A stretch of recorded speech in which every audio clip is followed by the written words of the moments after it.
मैं कहना चाहूँगी एक प्रधानमंत्री का ये स्टेटमेंट कि अब की बार 400 पार उचित नहीं है। बुढ़ी इंस्टेंट में मुलाकात हुई तो मैंने तुरंत एक नज़र में ही तय कर ली कि आप पढ़ी लिखी हो, क्यों नहीं राजनीति में आती हो। हमारे देश के प्रधानमंत्री से भी निवेदन करूंगी कि वो भी जनता को माई बाप मानकर चले।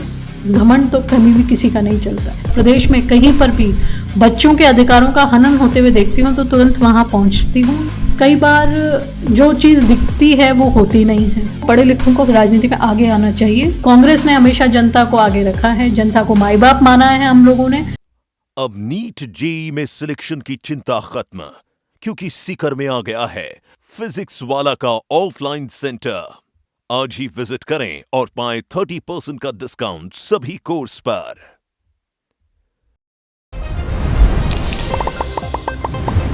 नमस्कार, खम्मा गणी, राम राम। जलको मीडिया से मैं हूं आदित्य आपरे साथे और आज मैं हूं राजस्थान बाल सुरक्षा आयोग जी का अध्यक्ष है संगीता जी बेनीवाल। वाणे साथे जिता टाबरे सुरक्षा वास्ते काम करे उतो ही काम महिला री सुरक्षा वास्ते भी करया करे संगीता जी बेनीवाल।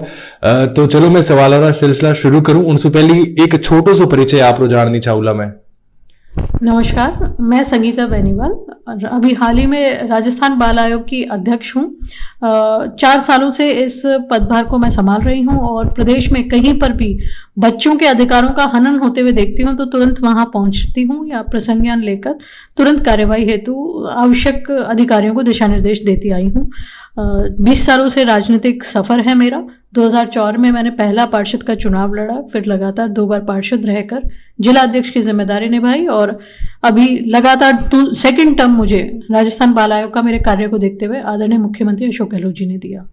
एडो केस आपरे सामने आयो जिनरे बिना आपने लागू किया और बहुत उलझ रही है फैसलो किने हक में सुनाऊं, टाबरे हक में सुनाऊं या जिको शामिल है उन्हें हक में सुनाऊं।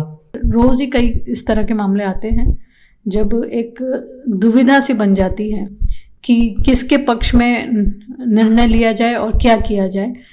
कई बार जो चीज़ दिखती है वो होती नहीं है, उस वक्त भी काफ़ी तकलीफ आती है, लेकिन सूझबूझ के साथ में एक जांच कमेटी बनाकर सभी तथ्यों को सामने लाकर हमारा प्रयास किया जाता है कि बेहतर हम लोग न्याय करवाएं, बेहतर फैसला करवाएं। जिसने ये काम किया है उसके खिलाफ कार्रवाई हो और कोई भी जो इनोसेंट व्यक्ति है वो कहीं फंसे ना, ये हमारा प्रयास रहता है। आपने कहीं लागे सबसे बड़ो कई कारण हो उसके आत्महत्या करन रो टाबरियारो? बिल्कुल बहुत चिंता री बात है आत्महत्या अपा सुना बच्चानी।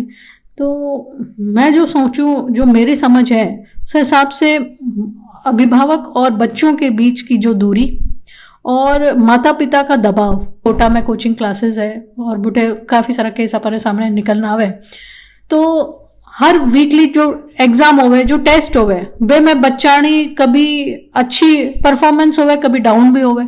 तो भी वक्त माता पिता बोले कि मैं ज़मीन जायदाद गिरवी रख दी, मापिया लगा दिया और तुम्हारा ये रिजल्ट है, तो बच्चों पर काफ़ी दबाव होता है। मैं ये कहना चाहूँगी और बच्चों को कोई समझने वाला कोई नहीं होता, कोई बात करने वाला नहीं होता, तो दूरी बहुत होती है।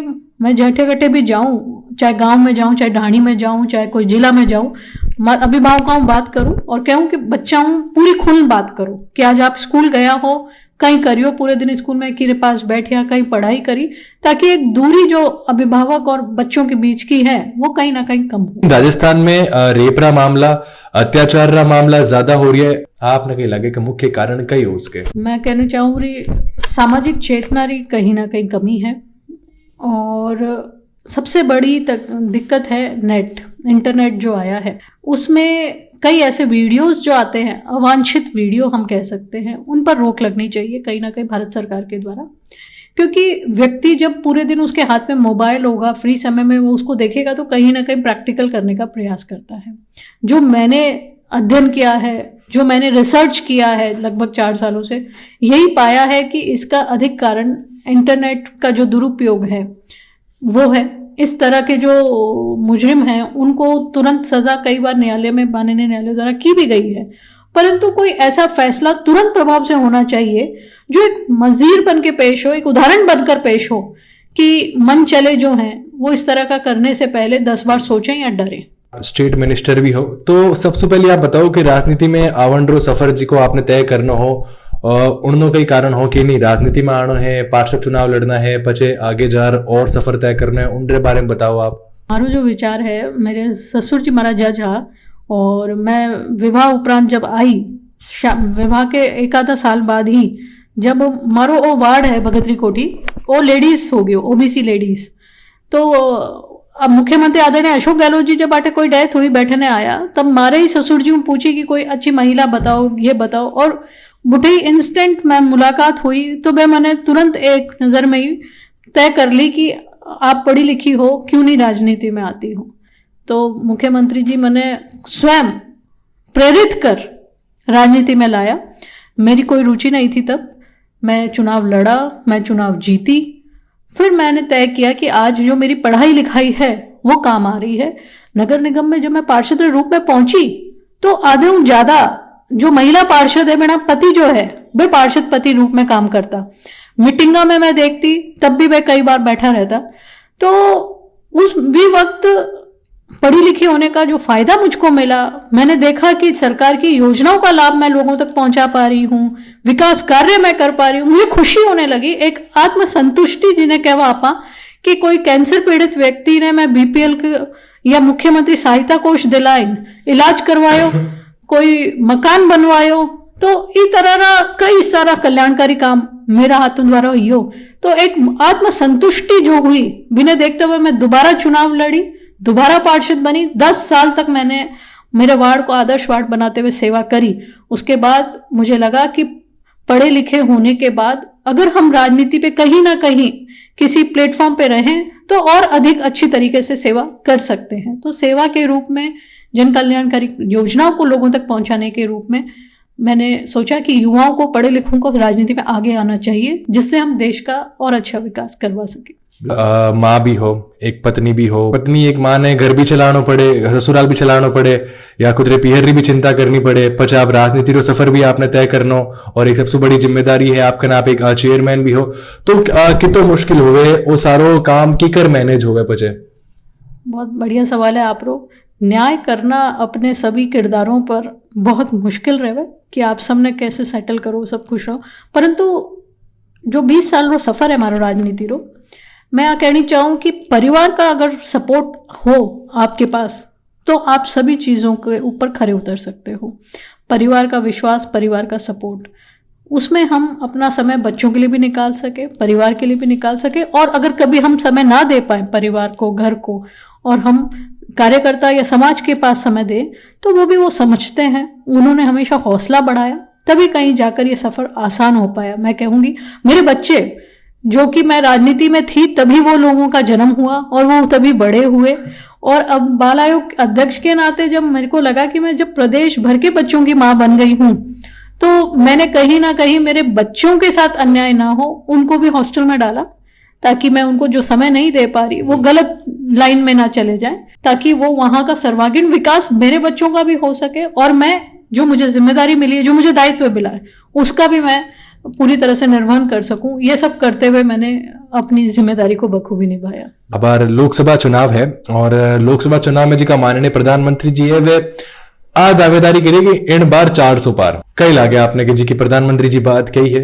वह पूरी हो गया, या 2 कार्यकाल रे पचे पाची कांग्रेस आप सरकार बना सकेला? देखो, जनता जनार्दन है, और देवतुल्य जनता ने जिस तरह से जवाब दिया, आदरणीय हमारे देश के प्रधानमंत्री जी ने श्रीकरणपुर में चुनाव आचार संहिता का भी उल्लंघन करते हुए मंत्री बना दिया, पर जनता ने जवाब दिया और उन मंत्री को हरा दिया, एक आम व्यक्ति को विधायक बनाया। मैं कहना चाहूँगी एक प्रधानमंत्री का ये स्टेटमेंट कि अब की बार 400 पार उचित नहीं है। दुर्भाग्यपूर्ण है हमारे देश का प्रधानमंत्री आज मंच पर, जहाँ जनता सुनना चाहती है कि आगे देश में उन्होंने क्या सोचा है, क्या तय किया है, किस तरह से देश को आगे बढ़ाया जाएगा, उस वक्त वो स्टेटमेंट देते हैं अब की बार 400 पार। ये एक प्रधानमंत्री के लिए शोभनीय नहीं है। हमारे देश में कई प्रधानमंत्री आए हैं। ये तो आपने लगे कि कॉन्फिडेंस बात करनी बहुत गलत है? बहुत गलत है। जनता जनार्दन है, ये जनता तय करेगी कि 400 पार या 4 पार, कितने पार। लेकिन मैं कहना चाहूँगी कि कांग्रेस ने हमेशा जनता को आगे रखा है, जनता को माई बाप माना है हम लोगों ने। जनता तय करेगी कौन उनका नेता होगा। ये सब जनता तय करेगी। हम लोग कोई नहीं होते कोई संख्या बताने वाले, कोई फिगर बताने वाले, परंतु मैं हमारे देश के प्रधानमंत्री से भी निवेदन करूंगी कि वो भी जनता को माई बाप मानकर चले। घमंड तो कभी भी किसी का नहीं चलता है। आपने सांसद रो टिकट मिल गयो, आप सांसद री सीट निकाल भी ली। कई एड़ा काम लागे आपने पाली लोकसभा में कि जिका लाले 5 साल सु या लाले 10 साल सु मान ला, लाले 10 साल सु नहीं होया है, वे आपने इन बार करवाना है। जिका मेन काम आपने लागे कि जिनकी वजह से पाली लोकसभा क्षेत्र जिको है वो बहुत पिछड़ रही है। बिल्कुल, देखो मैं कई गाँव ढाणी में जाती हूँ, कहीं पे पानी की कमी, कहीं पे खारे पानी की दिक्कत, कहीं पर बड़ी बड़ी फैक्ट्रियां हैं, प्रदूषण की समस्याएं, इस तरह की काफ़ी सारी जो समस्याएं मेरे सामने आ रही हैं उसको हम देख रहे हैं।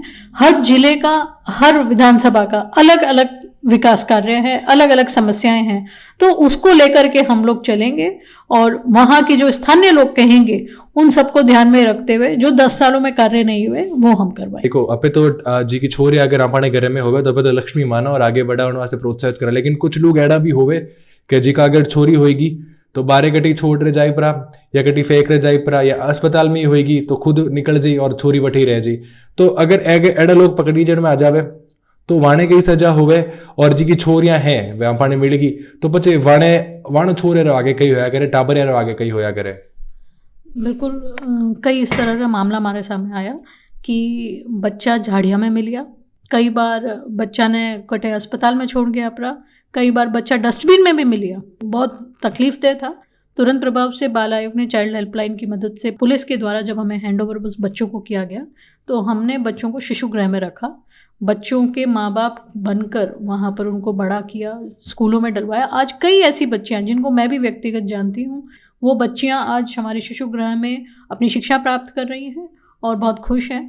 लेकिन जो इस तरह के जानवर बन जाते हैं और बच्चियों का जन्म देकर जो असामाजिक तत्व इस तरह से रोड पर फेंक देते हैं, कई बच्चों को छोड़ जाते हैं, जैसे ही हमें पता लगता है या संज्ञान में आ जाता है कि फलाने व्यक्ति द्वारा ये किया गया है, उसको कठोरतम सज़ा का हम अनुशंसा करते हैं, जिसमें किशोर न्याय अधिनियम 15 के तहत उनको जुर्माना, सज़ा प्लस उनको समाज से बाहर करने तक की भी बात हम लोगों के द्वारा की जाती है। अंपाने साथे बाल सुरक्षा आयोग अध्यक्ष संगीता जी बेनीवाल जी की टाबरेर सुरक्षा री बात करे, महिलाओं री सुरक्षा री बात करे, तो एडा ही हर इंटरव्यू वास्ते थे जलको मीडिया रे साथे जुड़े रही जो।